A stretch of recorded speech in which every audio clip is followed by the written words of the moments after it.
हाय। इस वीडियो के अंदर हम सेक्शन 20 से आगे के सेक्शन समझेंगे। लास्ट वीडियो के अंदर हमने सेक्शन 13 टू सेक्शन 19 समझ लिए थे। अब यहाँ पे हम देखते हैं सेक्शन 20 से। आप अपने बेरेट को खोल लीजिए, हम बेरेट में से समझते हैं और देखते हैं कि इन सेक्शन के अंदर क्या दिया गया है। सेक्शन 20 बोलता है इफेक्ट ऑफ एक्नॉलेजमेंट और पेमेंट बाय अनदर पर्सन। अब जो अभी हमने इससे पहले सेक्शन 18 और 19 पढ़ा था, इसके अंदर अगर कोई और पर्सन पेमेंट कर देता है या फिर एक्नॉलेजमेंट दे देता है तो क्या होगा। कोई और पर्सन, वो पर्सन कौन होगा? जो कि ड्यूली ऑथराइज्ड होगा एज अ एजेंट। अब देखिए क्या बोलता है सेक्शन, अगर हम सेक्शन को रीड करें, the expression agent duly authorise in this behalf, जो वहाँ पे वर्ड यूज़ किया गया agent duly authorise in this behalf in section 18 and section 19 shall in the case of a person under disability, अगर वो व्यक्ति डिसेबल है, इंक्लूड हिज लॉफुल गार्डियन, तो फिर उसके लॉफुल गार्डियन को इंक्लूड कर लिया जाएगा। मतलब ये जो ड्यूली ऑथराइज वर्ड है, जिस व्यक्ति के लिए अथॉरिटी देनी है, अगर वो व्यक्ति डिसेबल्ड है तो वहाँ पे ड्यूली ऑथराइज पर्सन के लिए कौन कौन इंक्लूड हो जाएगा? उसका लॉफुल गार्डियन इंक्लूड हो जाएगा, कमेटी इंक्लूड हो जाएगी, मैनेजर इंक्लूड हो जाएगा, या फिर agent duly authorise by such guardian, जो भी उसके गार्डियन थे उन्होंने जो ड्यूली ऑथराइज एजेंट किया था, जिसको भी एज अ एजेंट अपॉइंट किया था, या फिर कमेटी ने अपॉइंट किया कोई एजेंट, या फिर मैनेजर ने टू अपॉइंट किया टू साइन द एक्नॉलेजमेंट और मेक द पेमेंट, जो कि वो एक्नॉलेजमेंट साइन करेगा या फिर उसके लिए पेमेंट करेगा। तो सेक्शन 20 एक तरीके से हमें ये एक्सप्लेन कर रहा है जो हमने सेक्शन 18 और 19 में वर्ड पढ़ा था, agent duly authorise in this behalf, उसका मतलब क्या है। फिर इसका सबसेक्शन 2 बोलता है nothing in the set sections render one of several joint contractors, partners, executors और mortgagees chargeable by reason only of a written acknowledgement signed by or payment made by or by the agent of any other or other of them। कि अगर मान लीजिए कि joint contractors है, या फिर partners हैं, एग्जीक्यूटर्स हैं, मोर्टगेजीज हैं, अब किसी और जो उनका पार्टनर था या फिर उनका कोई और एग्जीक्यूटर था, मतलब जब एक साथ वो बहुत सारे थे, तो उनमें से किसी और का अगर कोई एजेंट एक्नॉलेजमेंट को साइन कराता है या फिर उसके रिगार्डिंग पेमेंट कर देता है, तो फिर वो सब जो हैं लाइबल नहीं होंगे इस कारण से। फिर सबसेक्शन 3 बोलता है for the purpose of the set sections an acknowledgement signed or payment made in respect of any liability by or the duly authorized agent of any limited owner of property who is governed by Hindu law। अब यहाँ पे बता रहा है कि अगर कोई acknowledgement sign कर दी गई या फिर कोई भी पेमेंट कर दी गई, किस चीज़ के रिगार्डिंग? किसी लायबिलिटी के रिगार्डिंग। किसने? एजेंट ने, जो कि कहाँ से अपॉइंट हुआ था? Any limited owner of property, जो कि लिमिटेड ऑनर था प्रॉपर्टी का जिसके ऊपर हिंदू लॉ एप्लीकेबल था, जो लिमिटेड ऑनर हिंदू लॉ से गवर्न था। Shall be a valid acknowledgement, तो वो जो ऐसा एजेंट जब एक्नॉलेजमेंट या फिर साइन करके आएगा या पेमेंट करके आएगा तो वो एक वैलिड एक्नॉलेजमेंट मानी जाएगी या फिर एक वैलिड पेमेंट मानी जाएगी against the reversioner succeeding to such liability, जिस भी रिविजनर के पास वो लायबिलिटी आ रही है। फिर उसके बाद क्लॉज बी बोलता है where liability has been incurred by और on behalf of a Hindu undivided family, जहाँ पे भी कोई लायबिलिटी इनकर्ड हुई है या हिंदू अनडिवाइडेड फैमिली के बिहाफ पे, एन एक्नॉलेजमेंट और पेमेंट मेड बाय और by duly authorised agent of the manager of the family, तो वहाँ पे अगर एक्नॉलेजमेंट या पेमेंट कौन कराता है? ऐसा मैनेजर कराता है जिसको ड्यूली ऑथराइज किया गया उस काम के लिए, मतलब फैमिली का जो मैनेजर है, for the time being shall be deem to have been made on behalf of the whole family, तो ऐसा मान लिया जाएगा कि उसने पूरी फैमिली के बिहाफ पे वो एक्नॉलेजमेंट या फिर वो पेमेंट की है। तो सेक्शन 20 के अंदर हमें यही बताया गया। फिर आते हैं हम सेक्शन 21 के ऊपर, जो हमें बताता है इफ़ेक्ट ऑफ सब्सटीट्यूटिंग और adding new plenty for defendant, कि अगर हम सूट के अंदर, जो सूट हमारा चल रहा है उसके अंदर हम कोई न्यू प्लेंटिफ या न्यू डिफेंडेंट ऐड करते हैं, या फिर एग्जिस्टिंग डिफेंडेंट या फिर एग्जिस्टिंग प्लेंटिफ की जगह पे हम कोई और प्लेंटिफ या डिफेंडेंट सब्सटीट्यूट करते हैं, मतलब उसकी जगह पे कोई और लेके आते हैं। तो यहाँ पे सबसेक्शन 1 बोलता है where after the institution of a suit, कि जब हमने सूट को इंस्टीट्यूट कर दिया अ न्यू प्लेंटिफ और डिफेंडेंट इज सब्सटीट्यूटेड और एडेड, कि अगर कोई न्यू प्लेंटिफ या फिर कोई न्यू डिफेंडेंट सब्सटीट्यूट होता है, मतलब उसकी जगह पे कोई और आता है, या फिर कोई न्यू प्लेंटिफ या डिफेंडेंट ऐड होता है, तो the suit shall as regards him be deem to have been instituted when the he was so made a party. तो ऐसा मान लिया जाएगा कि उसके लिए वो सूट कब इंस्टीट्यूट हुआ, जब उसको पार्टी बनाया गया। लेकिन यहाँ पे प्रोविज़न देता है, बोलता है कि provided that where the court is satisfied, लेकिन जहाँ पे कोर्ट इस बात से सेटिस्फाई हो जाएगा कि the omission to include a new plaintiff और defendant was due to mistake, कि जो उसको इंक्लूड करना था न्यू डिफेंडेंट को या फिर न्यू प्लेंटिफ को, वो बाय मिस्टेक नहीं हुआ था, ऑमिट हो गया था ऐसा करना, मेड इन गुड फेथ। और ऐसी मिस्टेक कैसे हुई थी, गुड फेथ के अंदर हुई थी। इट में direct the suit as regard such plaintiff defendant shall be deem to have been instituted on an earlier date. तो फिर ऐसे डिफेंडेंट या ऐसे प्लेंटिव के लिए मान लिया जाएगा कि जो सूट है वो कब इंस्टीट्यूट हुआ था, अर्लियर डेट के ऊपर, जब रियलिटी में ये सूट इंस्टीट्यूट किया गया था दूसरे प्लेंटिव्स या डिफेंडेंट के अगेंस्ट। फिर सबसेक्शन 2 बोलता है नथिंग इन सबसेक्शन 1, जो भी हमने अभी पढ़ा सबसेक्शन 1 के अंदर, shall apply to case where parties added और सब्सटीट्यूटिंग ओइंग टू असाइनमेंट और devolution of any interest during the pendency, कि अगर ऐसी कोई चीज़ होती है तो उसके ऊपर सबसेक्शन 1 अप्लाई नहीं होगा। क्या चीज़, कि अगर कोई भी पार्टी ऐड होती है, सब्सटीट्यूट होती है, किस कारण से, असाइनमेंट के कारण से या फिर डिवोल्यूशन ऑफ एनी इंटरेस्ट, कि उनका जो इंटरेस्ट है उसके अंदर ख़त्म हो जाता है जब वो सूट जो है पेंडिंग रहता है उस दौरान, या फिर or where a plaintiff is made a defendant or a defendant is made plaintiff, या फिर जब चेंज हो जाता है कि जब प्लेंटिव को डिफेंडेंट बना दिया जाता है और डिफेंडेंट को प्लेंटिव बना दिया जाता है, तब भी सबसेक्शन 1 जो है एप्लीकेबल नहीं होता। तो सेक्शन 21 के अंदर हमें ये बताया गया।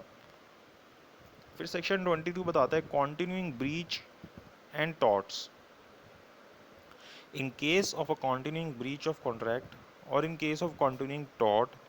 a fresh period of limitation began to run at every moment of time during which the breach of the tort as the case may be continues, कि हर एक मूवमेंट पे वो जो टॉट है वो या फिर जो भी रॉन्ग हो रहा है वो पीरियड ऑफ लिमिटेशन को बार बार स्टार्ट करता रहेगा। कि जैसे मान लीजिए आपके कोई गुड्स को डिटेन करके बैठ गया, तो जब तक उसने डिटेन किया हुआ है तो हर मूवमेंट पे आपका पीरियड ऑफ लिमिटेशन स्टार्ट होता जा रहा है। तो इस तरीके से अगर कोई भी कोई चीज़ गलत करता है या फिर कोई कॉन्टिन्यूइंग ब्रीच करता है, तो हर एक मूवमेंट पे वो पीरियड ऑफ लिमिटेशन वहाँ से दोबारा से स्टार्ट होता जाता है। फिर आते हैं हम सेक्शन 23 के ऊपर,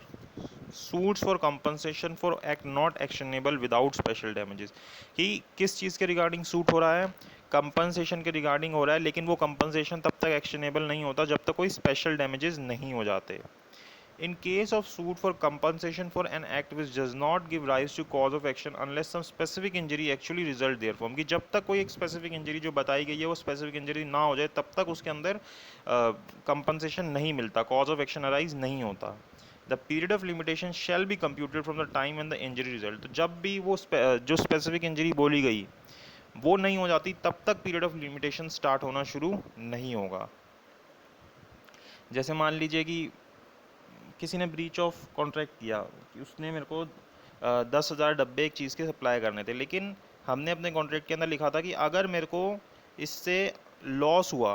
तभी मैं आपके ऊपर केस कर सकता हूँ, तभी कॉज ऑफ एक्शन अराइज होगा। उसने 10,000 डब्बे सप्लाई नहीं किए और उस कारण से मेरे को कोई लॉस नहीं हुआ, तो यहाँ पे स्पेसिफिक इंजरी नहीं हुई, तो फिर यहाँ पे आपका जो पीरियड है वो स्टार्ट नहीं होगा, क्योंकि अभी आप वहाँ पे सूट कर ही नहीं सकते। जब तक वो स्पेशल डैमेज नहीं होंगे तब तक आपका पीरियड स्टार्ट नहीं होगा। फिर सेक्शन 24 बोलता है computation of time mention in instruments, की अगर कोई टाइम जो है इंस्ट्रूमेंट के अंदर मेंशनड है, तो all instrument shall for the purpose of this act is be deem to be made with reference to the जियोर्जियन कैलेंडर, की सारे के सारे जो इंस्ट्रूमेंट्स है इस एक्ट के हिसाब से उनको हम क्या मान लेंगे कि वो जियोर्जियन कैलेंडर के हिसाब से चल रहे हैं। अब लेकिन मान लीजिए कि हमने अपने इंस्ट्रूमेंट में लिख दिया कि वो हिंदू कैलेंडर के हिसाब से चलेगा, तो फिर वहाँ पे जियोर्जियन कैलेंडर नहीं लिखेगा। अगर हमने अपने इंस्ट्रूमेंट के ऊपर स्पेसिफिक लिख दिया, अगर उसके ऊपर स्पेसिफिकली कुछ नहीं लिखा होगा तो फिर ऐसा मान लिया जाएगा कि वो जियोर्जियन कैलेंडर के हिसाब से चल रहे हैं। तो ये हमने सेक्शन 24 को समझा। फिर आते हैं हम सेक्शन 25 के ऊपर, acquisition of easement by prescription. इसके अंदर हमने सेक्शन 15 ऑफ ईजमेंट एक्ट को भी देखा था, तो अगर आपने वो वीडियो नहीं देखी तो आप वीडियो देख सकते हैं। हमने सेक्शन 15 के अंदर ईजमेंट एक्ट के इसको अच्छे से समझ रखा है कि प्रिस्क्रिप्शन क्या होती है। अब यहाँ पे भी हम देखते हैं क्या है, लेकिन जहाँ पे ईजमेंट एक्ट एप्लीकेबल होगा वहाँ पे ये एप्लीकेबल नहीं होगा। ये अभी आगे सेक्शन में बताया गया है, ये सेक्शन 29 के अंदर बताया गया है, सेक्शन 29 के सबसेक्शन 4 के अंदर।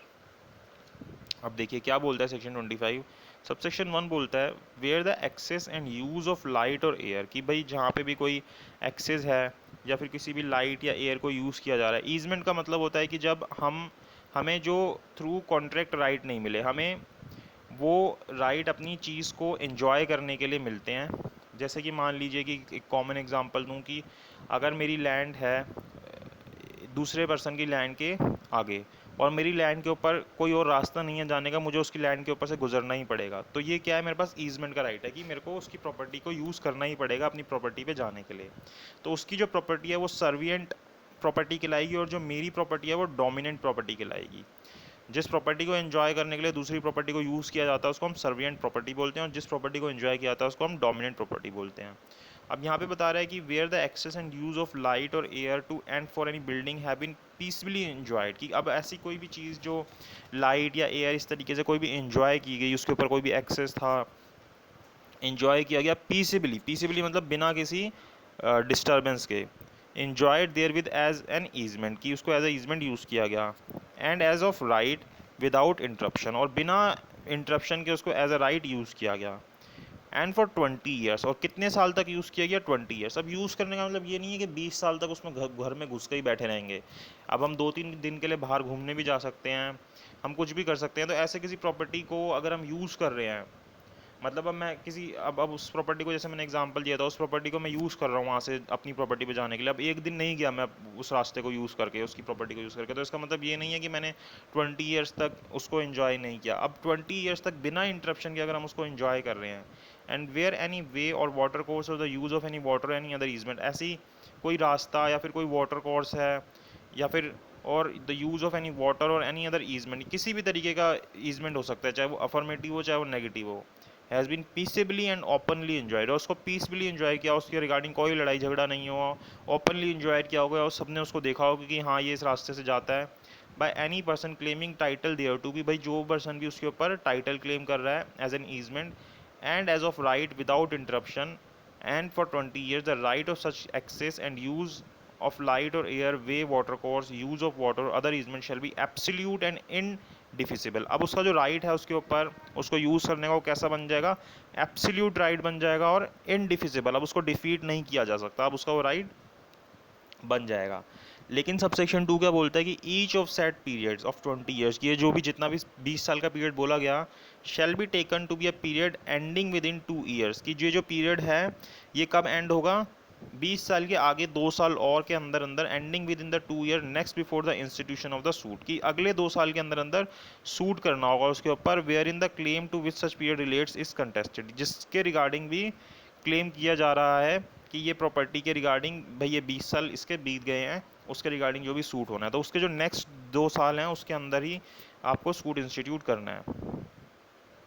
फिर सबसेक्शन 3 बोलता है where the property over which right is claim under subsection 1। अब जिस प्रॉपर्टी के रिगार्डिंग हमने सबसेक्शन 1 के अंदर राइट क्लेम किया, अगर मान लीजिए कि वो प्रॉपर्टी किसकी है, गवर्नमेंट की है, तो ये जो पीरियड था 20 ईयर्स का वो कितना हो जाएगा, 30 ईयर्स का, कि आपको 30 ईयर्स तो उस प्रॉपर्टी को पीसफुली और बिना इंटरप्शन के एंजॉय करना है।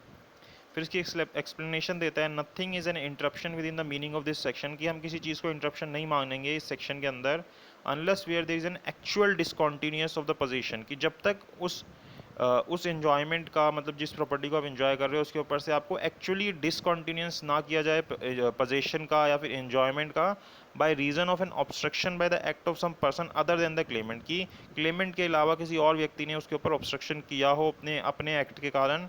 and unless such obstruction is substituted to be or acquiesced in for 1 years after the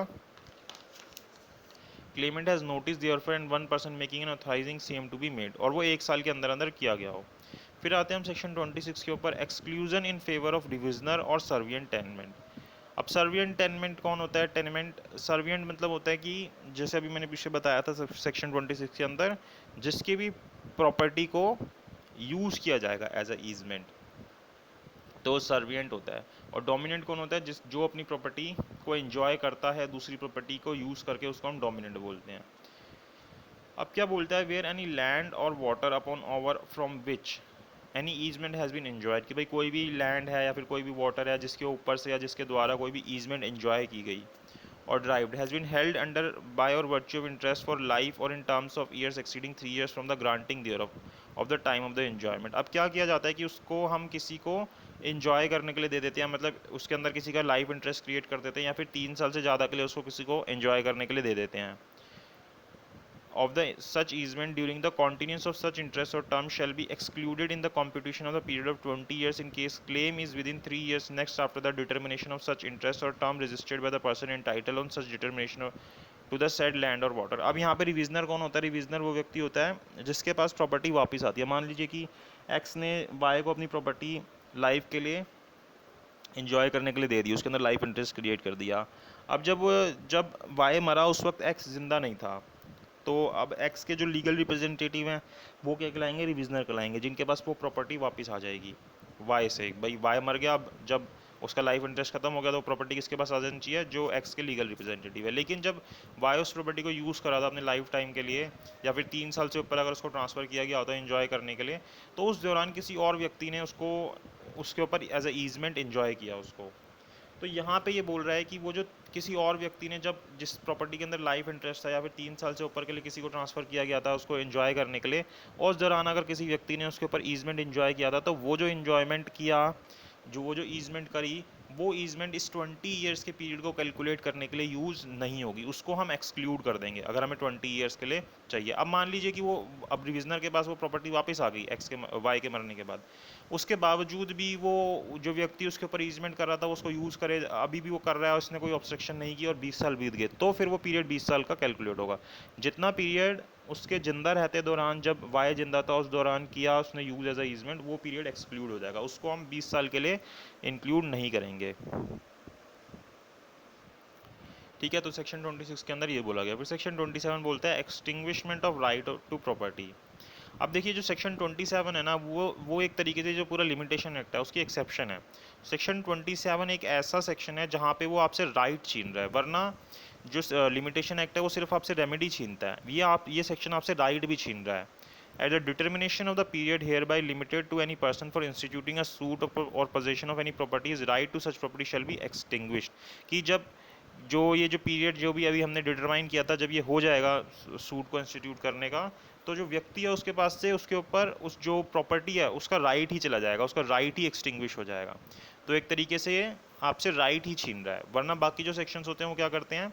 वो सिर्फ आपकी रेमेडी लेते हैं। मतलब कि अगर मान लीजिए कि अब आपकी कोई लाइबिलिटी बनती थी, मतलब किसी ने आपको पैसे देने थे और 3 साल के अंदर का आपके पास टाइम पीरियड था, आपने 3 साल में सूट इंस्टीट्यूट नहीं किया, तो अब 3 साल के बाद आके भी वो एक्नॉलेजमेंट दे देता है या पैसे दे देता है, तो वो आपका राइट ख़त्म नहीं होता, वो सिर्फ आपके पास से ये रेमेडी गई कि आप कोर्ट में आ सकते थे। लेकिन यहाँ पे आपसे राइट ही ले गया कि अब आपका उस प्रॉपर्टी में राइट ही नहीं है। फिर सेक्शन 28 जो है वो रिपील हो गया। फिर सेक्शन 29 को देखते हैं, सेविंग्स के बारे में बता रहा है। सेक्शन 29 बोलता है nothing in this act shell affect the section 25 of the Indian contract act. कुछ भी इंडियन कॉन्ट्रैक्ट एक्ट का जो सेक्शन 25 है उसके ऊपर इफेक्ट नहीं करेगा इस एक्ट का जो भी कुछ भी चीज़ है। फिर सब सेक्शन 2 बोलता है where any special or local laws prescribe for any suit, की अगर कोई स्पेशल और लोकल लॉ है जो किसी सूट, अपील या फिर एप्लीकेशन के पीरियड ऑफ लिमिटेशन के बारे में बताता है, और वो लो डिफरेंट टाइम पीरियड प्रिस्क्राइब करता है शेड्यूल के हिसाब से जो इसके अंदर शेड्यूल दिया गया है, तो जो हमारे सेक्शन 3 के प्रोविजंस है वो उस सेक्शन के ऊपर एप्लीकेबल हो जाएंगे।